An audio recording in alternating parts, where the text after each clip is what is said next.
Hey everyone, welcome back to my craft room. Yeah, after being an astrologer for 50 years and a witch for 43, you'd think I'd have this Mercury retrograde thing down.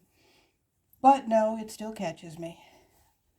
I woke up on Tuesday aware that we were going to be without power on Thursday, and the odds were against my getting together with my sister in law at her place because she had a medical procedure. And so I got up with one thing on my mind.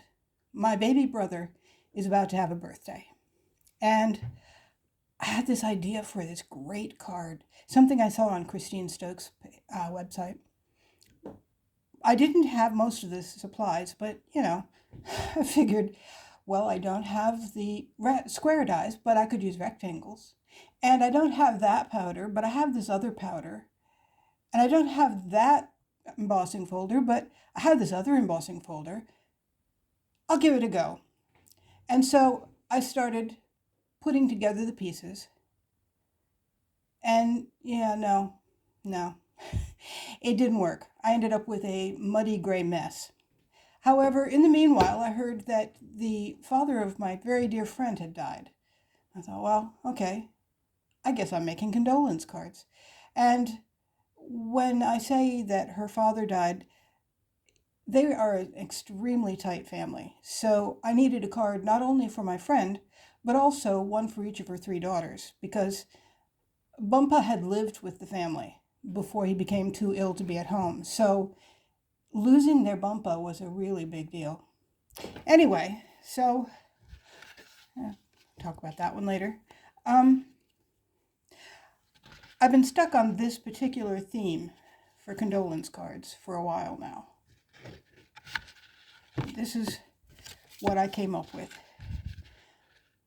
I ended up going over to my sister-in-law's after all because the procedure was easier than she expected it to be. And so I had to figure out how to get everything there for these cards I'd planned. And I ended up looking like Paddington running away from home. I've become sensitive to the sun, so I absolutely have to wear a hat. I hate hats, but it's better than being nauseated. And these last two are for the very little girls. Wasn't quite sure how to approach a sympathy card for a 6-year-old and a 9-year-old, but I figured storybook characters are maybe a good thing. Anyway, and then shortly after I started on the condolence cards, I found out that a very dear friend was sending me a gift. And so I got stuck on the same theme, pulled out a different stencil, but the same ideas. I love this stamp and I don't use it nearly enough.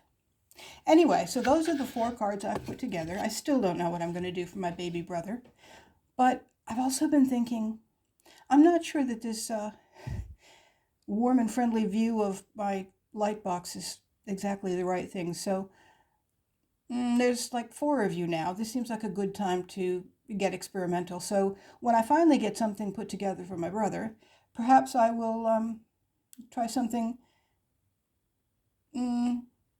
adventurous.